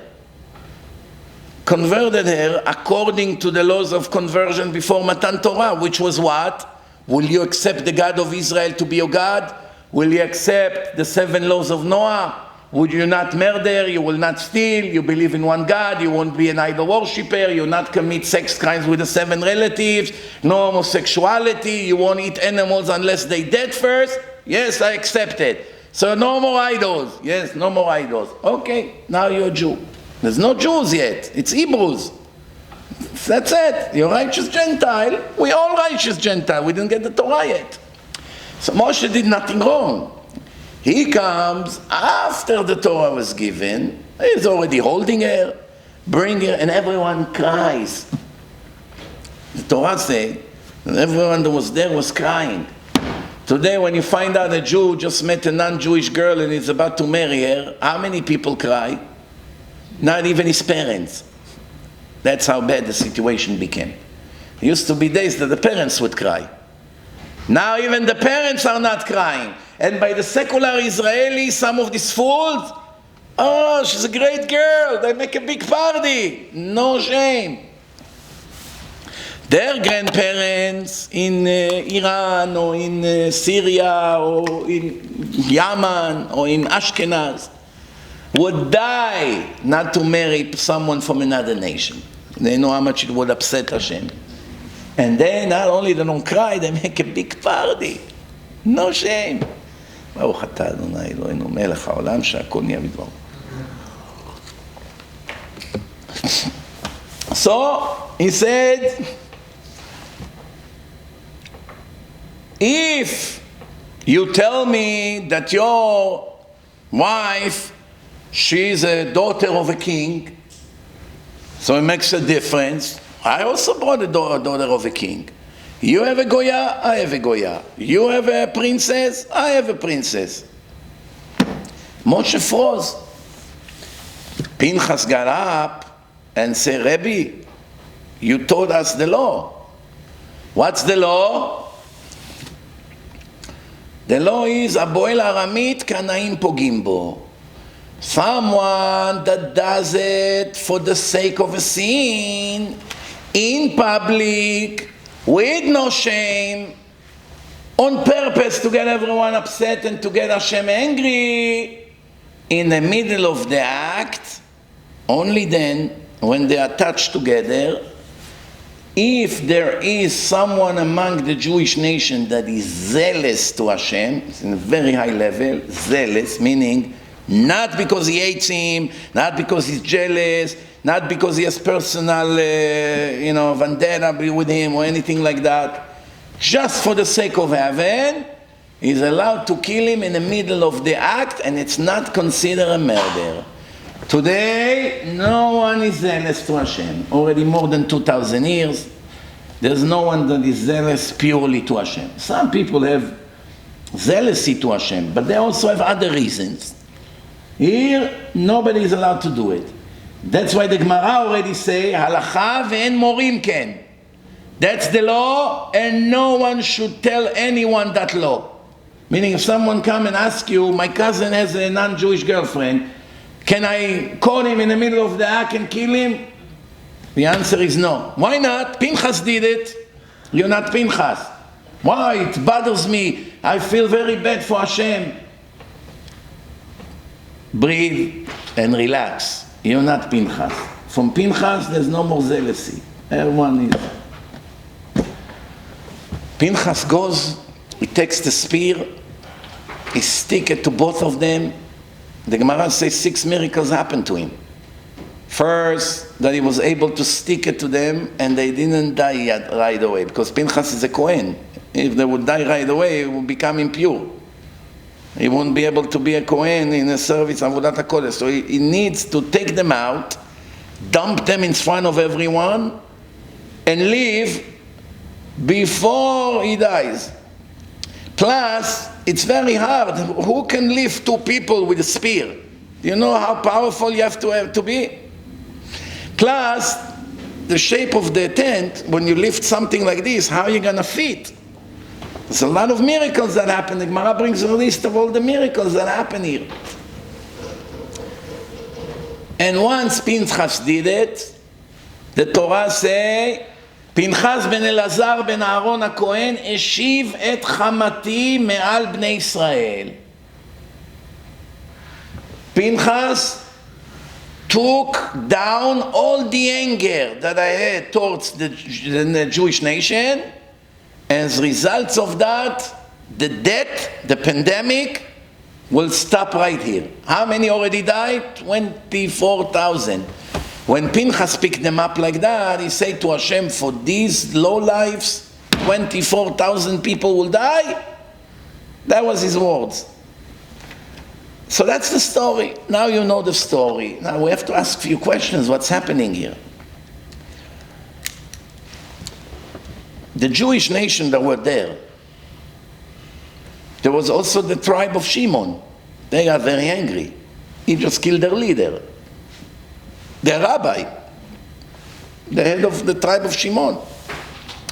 The rest of the Jewish nation, the Gemara says by a miracle, everyone was shocked and no one made a beep. Even though their nature was to complain all the time. And nobody rebuked Pinhas. No one said to him, shame on you, you murderer. You just killed the chief rabbi of the tribe of Shimon. Nobody made a beep. The Gemara says because nobody made a beep, that's why they stopped dying. Otherwise they would continue to die. What's the connection? Because why Hashem was angry and so many people, 24,000 people went to the Goyot? Very unlikely. So why so many people died? Because those who knew that their brother go, the neighbor go, his cousin goes, and they didn't stop it and they didn't rebuke them, they also died. Because if your brother is about to do something and you don't care about it, you held responsible for that. If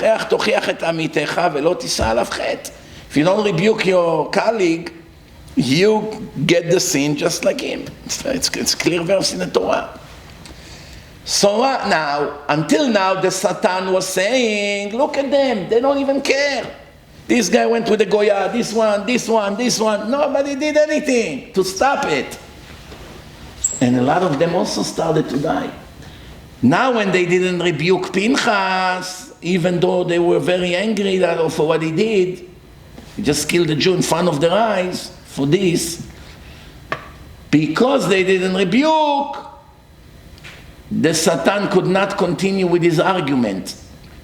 Because, here you see, they didn't rebuke then, and they also didn't rebuke now. It's not their nature to rebuke. It's not that they are sometimes rebuking and sometimes they don't. They just never rebuke. It's not the same. If someone is a shy person, very low self-esteem, doesn't have any confidence in himself, he doesn't even talk in conversation when the family gather, shy, hiding in a corner. If he sees someone commit a sin in front of his eyes, you expect him to get up, shame on you, how can you do such thing? Even when he has something positive to say, he's shy. He doesn't talk. Those who like to talk and make a lot of noise, from them you would expect to get up and rebuke. If someone is hiding from himself, that's how shy he is.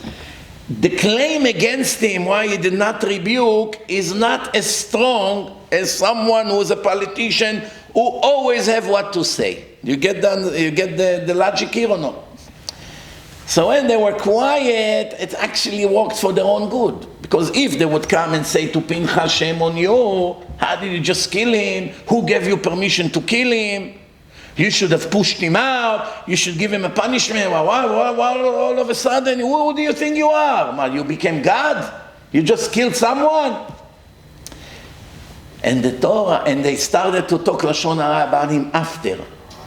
Not in the time that it happened. Later, they started to say, oh, it makes sense why he did it. It's in the blood. Who was his grandfather? The head of the Goyim. The Pope of the Vatican, the Romans, all these people, they like to kill. Esav, the Torah says, you live by your sword. It's in his blood. That's why the Torah says, no. Pinhas ben Elazar ben Aaron HaKohen. If there would be Aaron HaKohen now, he would have done the same thing. Many people think that if you're a nice person, and if you're a big tzaddik, and you don't like fights, and you like peace, and you always compromise, you put your head down, you don't have strong ego, you let go, you forgive. Because of that, it's mitzvah to be stupid. No. It's mitzvah to be good and not to fight and all that, unless there is a Chilul Hashem. If there is a Chilul Hashem, you must get up and be strict, and if you have to scream, you scream, and if you have to do an act, you have to do an act.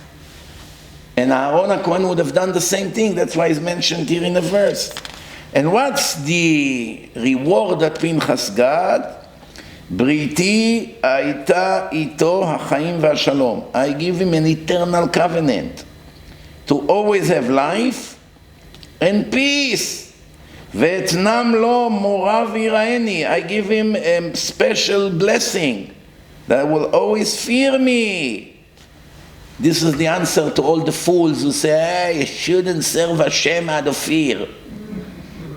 I wish that you're going to get to that level, to serve Hashem out of fear. That's already a very high level, especially for this generation. And what the Rambam wrote in Hilchot Tshuva Chapter 10, provision 2, 3, and 4, over there, that he speaks about we should serve Hashem out of love, and not because of fear from the punishment, and not because of the reward. The Rambam himself over there writes that ignorant people, women and children that do not know Torah, they should serve Hashem out of fear. That's how you raise them, and that's how you educate them. To be scared of the punishment for their actions and the consequences of their sins. Only someone who's big in Torah, he should get to a level of serving Hashem out of love.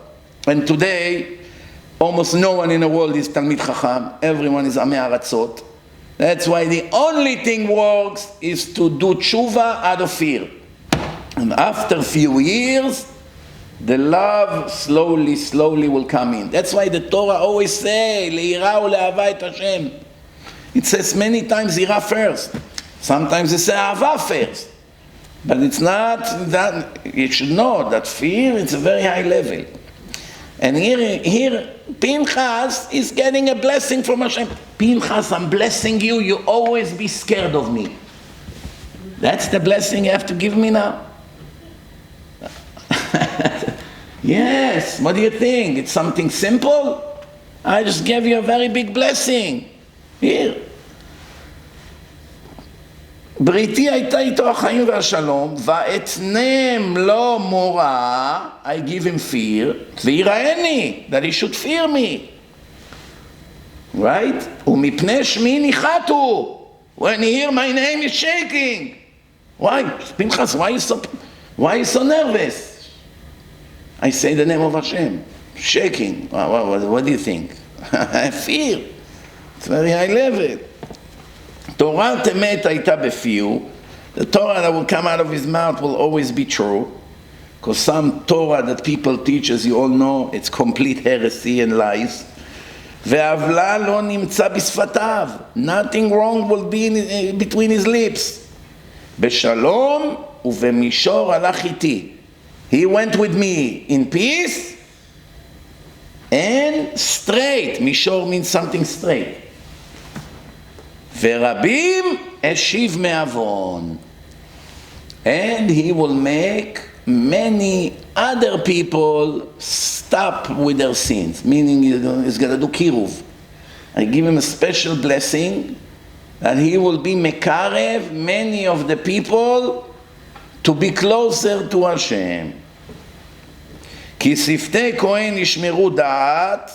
The lips of this Kohen will always have that, the ability to always choose what's right and what's wrong and to know. ותורה יבקשו מפיהו, everyone would want to hear his Torah, כי מלאך השם צבאות הוא. He reached a level of an angel.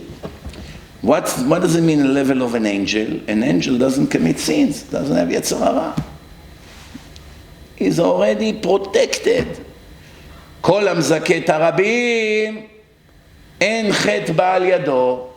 Everyone who teach Torah to the public, not for honor or for money or for a job or all kinds of other reasons, not for that. If he does it just because he wants them to be more religious and more knowledgeable in Torah, he does it for the sake of heaven, he has a special protection from not falling into other traps. Protection. It's no guarantee, of course, but there's much, much higher chance to get saved. Those are the words of Prophet Malachi, what I just read to you. And the Chachamim, Chazal are teaching us that he's talking about Pinhas. You know, in Birkat HaMazon of the Ashkenazim, in the end it say Arachman, Arachman, Arachman, right? We the Sfaradim also have, but there's some minor differences. The Ashkenazim say, Arachman hu yishlach lanu Kohen Tzedek. Hashem, the merciful, will send us a righteous Kohen. Which Kohen they're asking for? Should ask for Mashiach. Why are you asking for Kohen? Who are they talking about? Pinhas. Why they need Pinhas now? Pinhas is already in heaven. They want Mashiach. That's what they're referring to. Why are they asking for Pinhas? They should ask for Mashiach. What do you need Pinhas for? Why don't you ask for Avraham? Why don't you ask for Rabbi Akiva? I'm just curious. Why dafka Pinhas? The Gemara says Pinhas is Eliyahu Hanavi. Pinhas is Eliyahu Hanavi. He came back in reincarnation as Elijah the prophet. What's special about Eliyahu? That he comes to announce the arrival of the Mashiach. And he will make peace between children and their parents. Why? Because before Mashiach would come, there would be big tension between parents and children. Some families, the parents became Baalei Tshuva in a later age. Their children were already 10, 12, 15, 17, 18. They don't want to hear about religion. They're already deep in a spiritual garbage. All day like this. You ask them now to become religious. So they don't like what the parents chose. Sometimes it's the other way around. The parents are already old, communist, came from, I don't know, Bukhara, Uzbekistan, Russia, with mentality of communist. They don't want to hear about Torah, but their young kids in their 20s started to come to the synagogues of Queens and listen to lectures and become religious, and now the parents are very angry. Why? How their children become so religious? The worst thing happened to us. Moshe, my son, became Shomer Shabbat. I don't know what to do. So what do you care? No, he doesn't want to go to college now. He said college is not modest. He had a dream, this communist, that his son will be a doctor. Who he admire? He admires doctors. He doesn't admire rabbis. So now there are tension between parents and kids. Sometimes it's the parents that are righteous and the kids are wicked, and sometimes the kids are righteous and the parents are wicked. There's a lot of tensions in the family. So Eliyahu Hanavi will come to calm everyone down. Get ready, we have the Geulah soon. Last chance to do tshuva. So the Ashkenazim continue and say, Arachmanu ishlach lanu kohen tzedek asher lukach le'ilom. That was taken to a hidden place. Who was taken to a hidden place? Eliyahu Hanavi, עלה בסערה לשמיים. He went up to Shamayim. עלה בסערה השמיימה, and we don't know where he is. We never buried him. He doesn't have a grave. עד הוכן כיסאו כשמש ויהלום, וילט פניו בהדרתו. Eliyahu covered his face with his glima when he was in Mount Sinai. When HaKadosh Baruch Hu came down a mountain, right? He was there, Pinhas was there, and later it was Eliyahu that went up to the Shamayim. So who they are talking about? Eliyahu Hanavi, that it's Pinhas.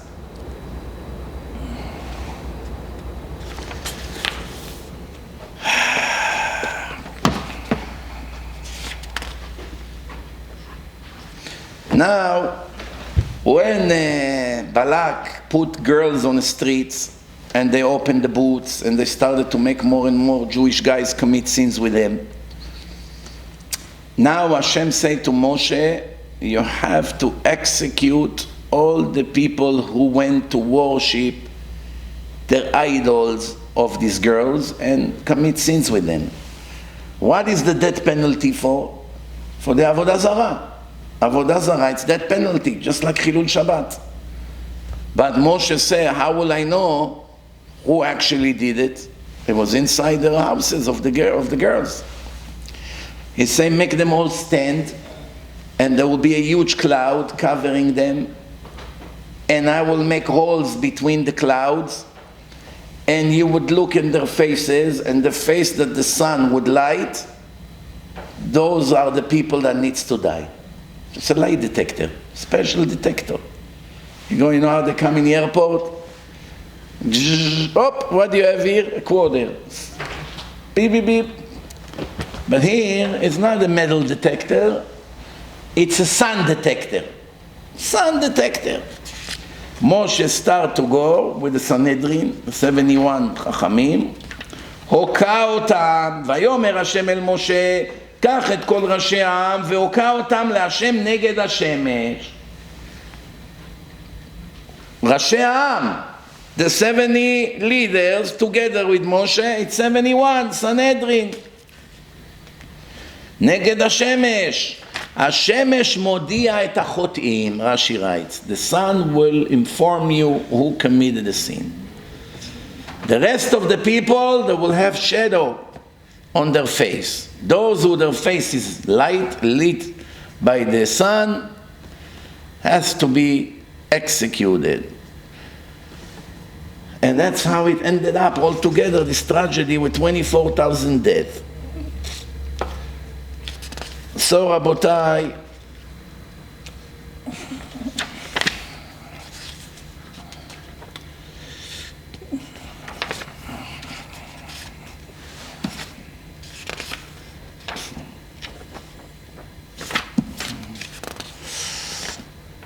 the Gemara in Masechet Brachot, page 28. He's telling us about Rabbi Yohanan ben Zakai. He was 120 years old in the time of his death. Moments before he passed, he said, prepare the chair to King Hizkiyahu, the king of Judah. Back then, 2600 years ago, the nation of Israel split to two groups, Judah and Israel. Who was the king of them? Yerovam. And the king of Israel in Yerushalayim was Rechavam, the grandson of David HaMelech, son of Shlomo. That was one of the punishments that Shlomo got, that is, the kingdom will be divided. So the king back then, 2600 years ago, in the time of prophet Isaiah, was Hizkiyahu. Was a very, very righteous king. Very righteous king. And now Rabbi Yohanan ben Zakai is about to pass. He's the president of Israel. And who comes to welcome him to the next world? One of the greatest king in history. Very righteous, King Hizkiyahu, that lived 600 years before. The Rabban Yohanan and King Hizkiyahu are complete opposite in their ideology. In the time of King Hizkiyahu, Sancheriv, the Goy king, came to occupy Jerusalem. The Choma, the wall of Jerusalem of those days, 2600 years ago, were falling apart. You kick the wall, it breaks. It wasn't strong anymore, after many, many years. Because remember, King Solomon built the temple, and it was already 400 years standing. The wall was already 400 years old. So after 400 years, it was falling apart. So, and King Hizkiyahu didn't have an army because he made everyone go to yeshiva. We didn't have an army in his time. So we couldn't find Sancheriv with all his horses. He has a massive army. He forced everyone to learn Torah. They checked the entire Israel. Every kid, 6 years old, already knew everything.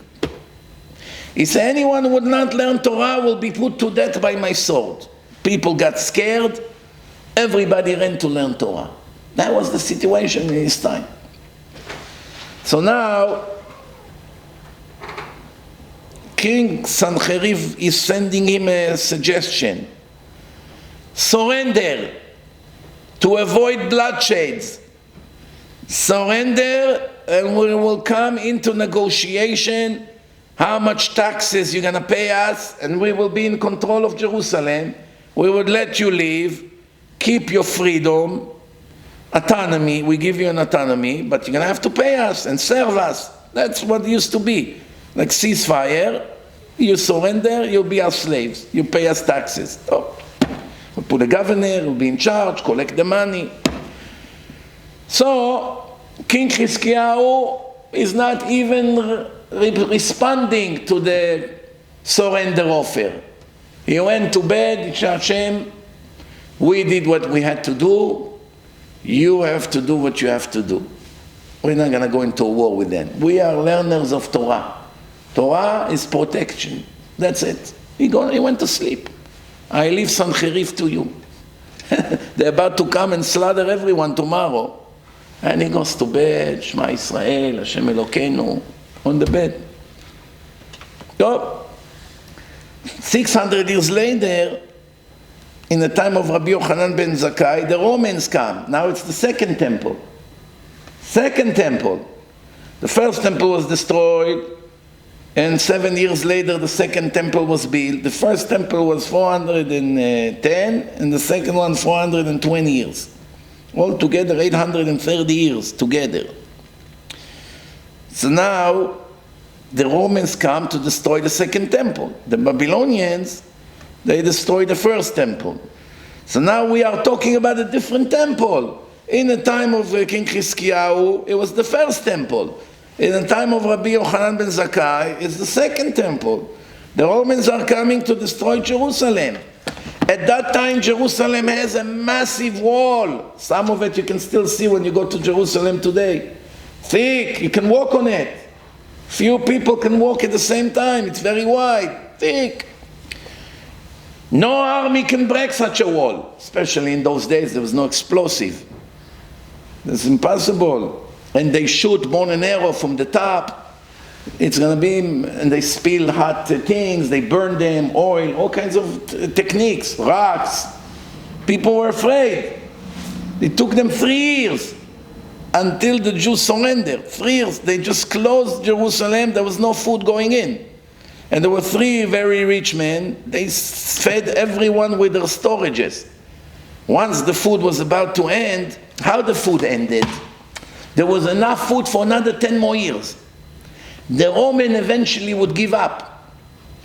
But Rabbi Yohanan ben Zakai wanted to surrender. There's no new food coming in.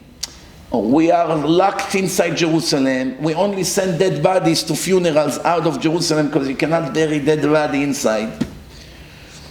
How long we're gonna continue with this situation? So what are we gonna do? Let's surrender to the Romans. Let's surrender. But the people over there did not want to surrender. They had gangsters, gangs. Who was in charge of the gang? His nephew. What's his name? His name was Abba Sikra. He was the nephew of Rabbi Yohanan. He is the one who gave him the advice to pretend that he's dead, to put a dead rat in a bed, to take 4 of his students to carry his bed. Supposedly they're taking him out of Jerusalem for a funeral, to bury him. When they came to the wall, they need to let them go out. So the gangsters, they refused to surrender.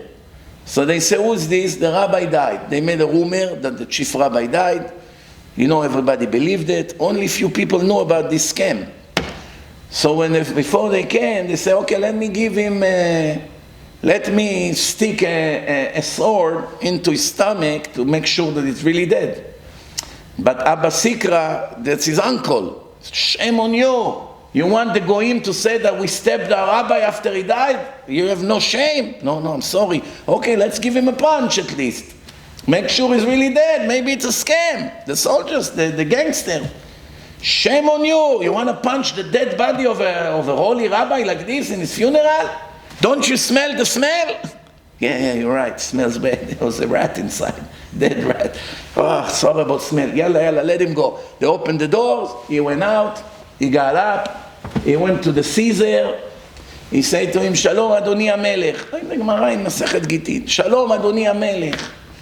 Hi, Your Majesty. So, there's already 2 reasons to kill you. One, I'm not the king. I'm only a Caesar of the area. The king is in Rome, Romi. So when someone calls someone else the king, that's already a death penalty by our rules. You're insulting the real king. And second, if you thought I'm the king, what took you 3 years until you came to me? 3 years you made me wait for you? That's enough reason to kill you. So he told him, no, you're going to be the king for sure. The new king of Rome, from all the Caesars, you will be chosen to be the new king. Because God, our God, does not let us, his children, fall in the hand of a nobody. Only someone famous and big. And if you were chosen to come to attack Jerusalem, for sure it's just a matter of time until you be the king. And the reason I couldn't come, because the gangster didn't let. I wanted to come a long time ago. As they speak, a messenger arrived from Rome. Your Majesty, you're the new king of Rome. He got shocked. The rabbi just told him he's about to be the king. Mamash, Hashem arranged it like this. He was wearing his shoes. One shoe was already on. The next shoe doesn't fit. I don't get it. It's my shoes every day I'm wearing it. It doesn't go in. He said to him, the Torah said that when you hear a good news, the bones expand. That's why the shoe doesn't fit. You want the shoe to fit? Look at one of the soldiers here you hate for a few seconds. It would take away your happiness. You just became a king. Look at someone you hate, it would fit. He looked at somebody. He looked at Bernie Sanders over there. He saw his face. Oh, right away the shoe went in. He said, I saw that this rabbi is something special. He asked him, since you gave me the good news, and I see that you're somebody special, ask me your request. He was in a good mood. He said to him, I have small request from you. He didn't tell him, don't destroy Jerusalem, because he knew he's not going to listen. They came up with massive army to destroy Jerusalem. He said to him, I want you not to touch the family of my friend Rabban Gamliel. Make an order, he's my good friend, don't touch them. Him and his children. Why? Because the Mashiach will come from them. They are the descendants of King David. They want to make sure that one day Mashiach would come. If they kill them, there's not going to be Geulah. No problem. Rabban Gamliel, nobody touch them. What else? We have a tzaddik, his name is Rabbi Tzadok. 3 years he's fasting. His stomach became like a piece of paper. He cannot eat. He's about to die any minute. Thanks to him, they couldn't break into Jerusalem because it was a very big tzaddik. I want your doctors to cure him. They gave him all kinds of soft food, little by little, until he came back to life. He was mamash on a desperate situation. And there is one yeshiva in Yavne, don't touch them. Who was the yeshiva? It was Sanhedrin. They moved from Jerusalem to Yavne because they didn't want to execute anyone in Bet HaMikdash. In Bet HaMikdash, if they caught someone Mechalel Shabbat, they had to execute him. They saw that people becoming wicked, they didn't want to do executions. So they moved out of the temple. Why? Because it's written in the Torah, Me'et Mizbachi tikachenu lamut. You take the wicked from my altar directly to death. Meaning, what's the altar? It's the altar in Bet HaMikdash. And next to it, it's Lishkat HaGazit, where all the 71 Chachamim sitting. Once you move the Lishkat HaGazit out of Jerusalem, you cannot fulfill the order of the verse. Take them directly from Bet HaMikdash, from the altar, to death. But if we're not in Bet HaMikdash, we don't have to take them to death. We leave them to you, Hashem. You take care of the wicked. So now they are in Yavne. So he asked him, don't touch them. They're all my friends over there. You got it. Then Rabbi Akiva said, how come you didn't ask that they shouldn't destroy Bet HaMikdash? All the suffering that came, 2,000 years, we don't have Bet HaMikdash. The Gemara says, if you would ask too much, you get nothing. In life, when you have a moment that you can request something, make sure not to be too greedy. If you make too many requests, the guy will say, okay, we'll talk about it later, and throw you out, and you get nothing. You better ask for something that you know for sure he will agree. He said they won't agree not to destroy Bet HaMikdash. That's their entire mission. But I will secure our future. I will make sure they don't touch the family of the Mashiach. I will make sure they don't touch Sanhedrin, meaning we still have Torah. And I will make sure they cure Rabbi Tzadok, because thanks to him Hashem is saving us. One tzaddik saved the whole nation with his fasting for 3 years every day. He was fasting from morning to night, then eat very little at night, till he became mamash like a skeleton, like those pictures from the Holocaust. So Rabotai, now Rabban Yohanan, the army is coming, he's shaking, he's afraid of them, a very strong army. So, and he had an army, Rabbi Yohanan. You know, he had a lot of people with weapons, they know how to fight, they had food for 21 years. So why he surrendered after 3 years? Because the gangster burned all the barns. They burn it. That's what happened when there's no unity among the Jews. They eat each other alive, and the country goes down, just like what's happening right now in Israel. So, Rabotai, two opposite. King Hizkiyahu went to sleep, not worry, Hashem, I leave Sancheriv in your hand. Rabban Yohanan, very worried, we have to prepare. So why King Hizkiyahu, from all the people, is the one who came to welcome him? Should be someone like him. Not someone that had such confidence in Hashem. In the time of Rabbi Yohanan, the wall was very strong, but the spiritual level of the people was very low. In the time of King Hizkiyahu, there was no wall, the wall was falling apart, but the level of the people was the highest it's ever been. Spirituality always comes before physicality, always. So, the gangster, they burned the barns because they said we would want to surrender. Said no. They got angry, they burned all the food. And now what are you going to do? We have no choice. Pinhas and Aaron supposedly are two opposites. Pinhas is zealous, strict, aggressive. Aaron is soft, making peace.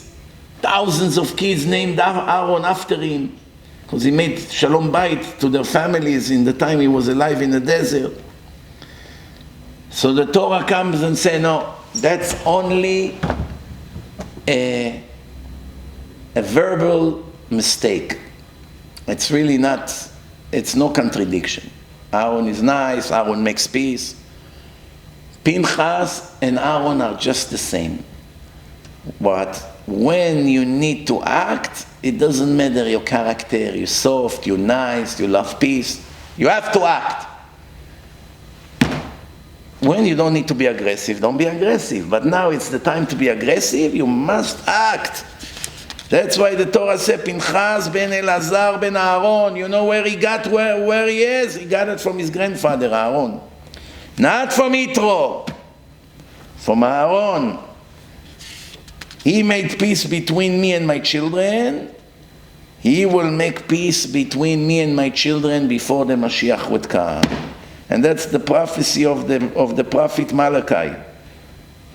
Chapter 3, verse 23 and 24. Right there, what I read to you.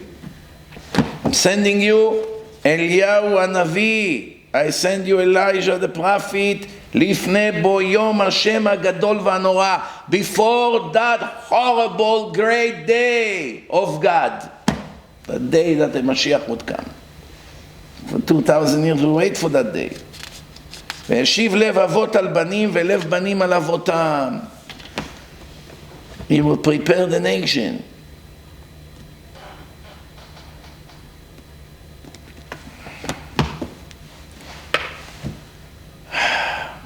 The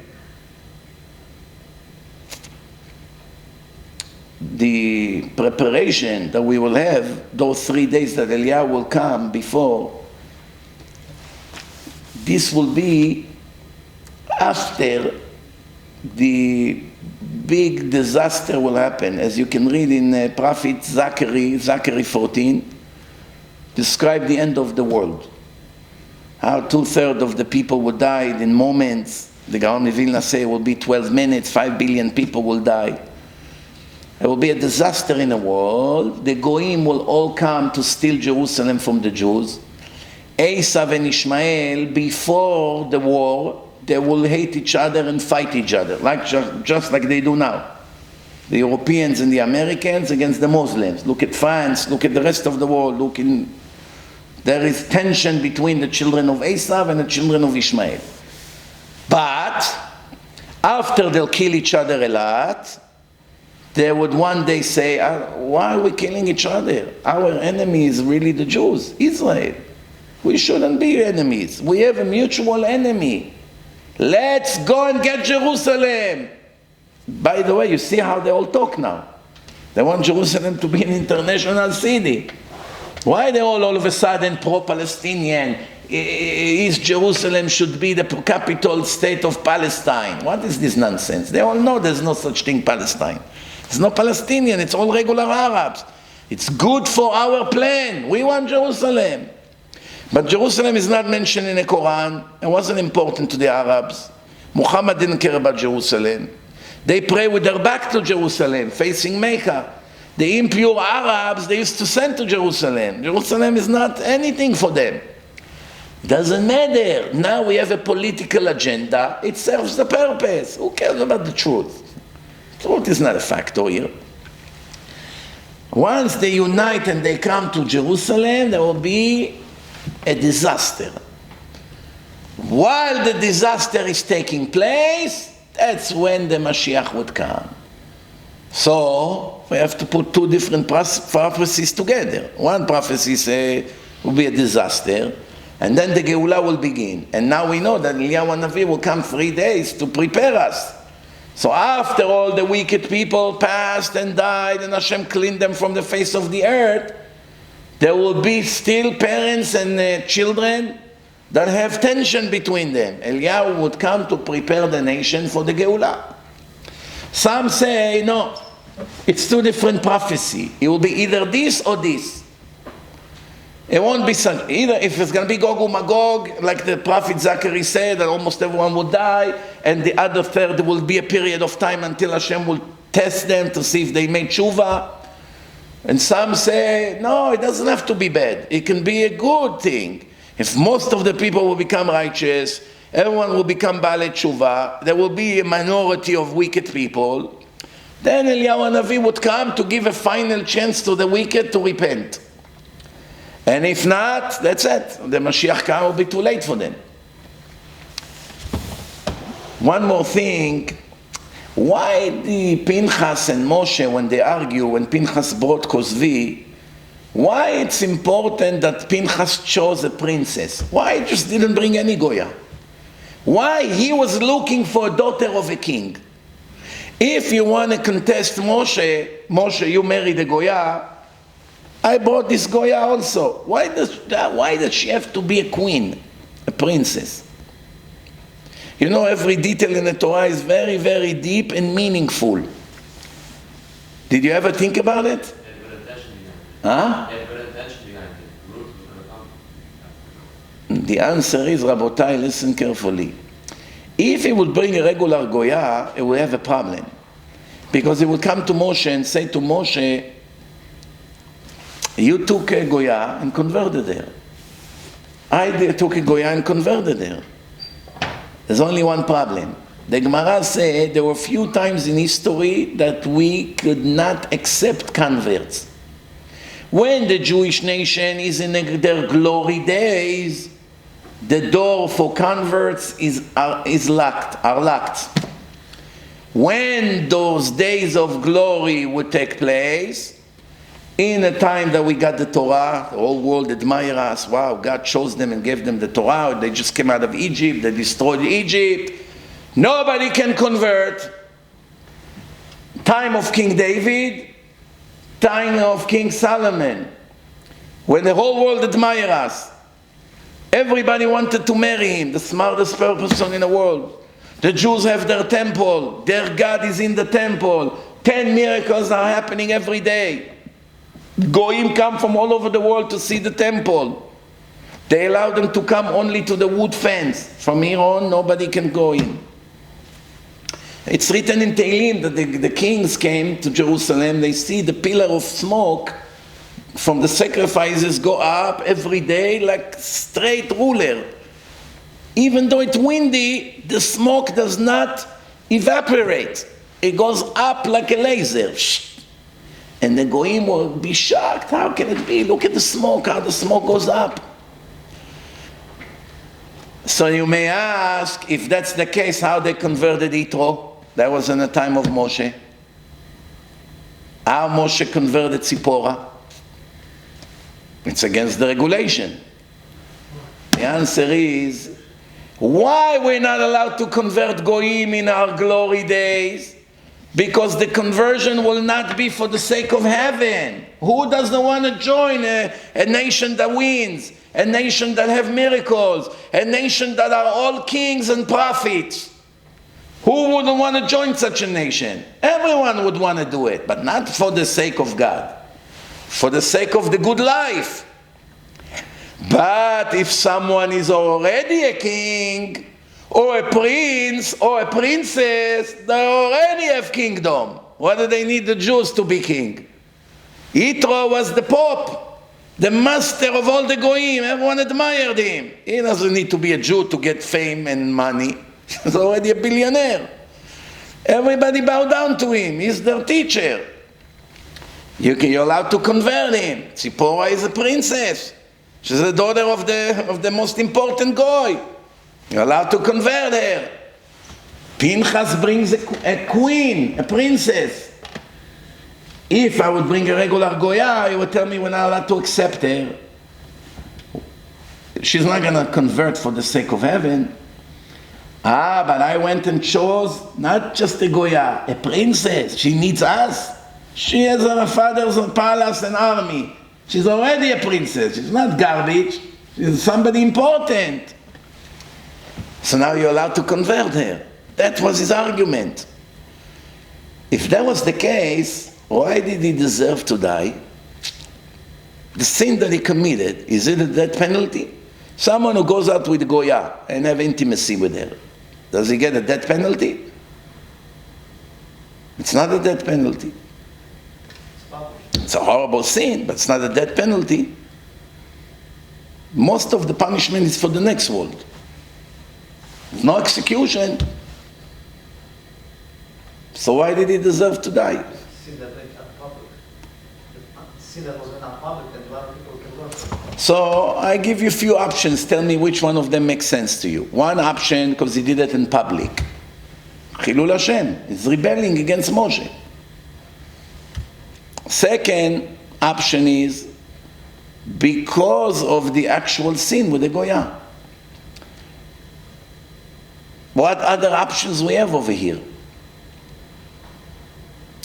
Why we have a problem? Because according to the Torah, the reason that Pinhas was permitted to kill him, because of this halacha, aboel aramit kanaim pogim bo. Someone in the middle of his intimacy with this goya, someone that is zealous to Hashem, allowed to kill him only in an actual act. Meaning, if Zimri would get up and Pinhas would kill him, it would be a murder. If Zimri would kill Pinhas, he will be dismissed, no punishment. Why? Self-defense. He's allowed to defend himself. It's natural. So he has to kill him exactly when they are connected. What are the odds that you'll find a zealous person, which today we don't have in the world, back then, that will be a witness of an act? That means the act was public, in the open. It's like animals, with no shame, which creates a very big Chilul Hashem. But still, Chilul Hashem is execution? No, you lose your Olam Haba. Goya is execution? No, she will be tied to you in Olam Haba, but you don't get executed. So what is the execution for? You hear the question or no? People can learn from it. They say it's allowed. I'm not giving you the answer. It's already past the time. Tomorrow in Brooklyn, that's where I'm going to start with this question. You have homework, 24 hours homework, 22 hours. By tomorrow 8 p.m., if you know the answer, give me the answer. Logically, when you read it, according to the rules of the Torah, he didn't deserve to get killed. He did a horrible thing, he did Chilul Hashem, he did a forbidden act, he was embarrassing more. Everything is true. But why do we have such a rule? Aboel aramit kanaim pogim bo. That's not. First it say halacha ve'en morim ken. But the only one who can hurt him is a zealous person, meaning no one else is allowed to do it.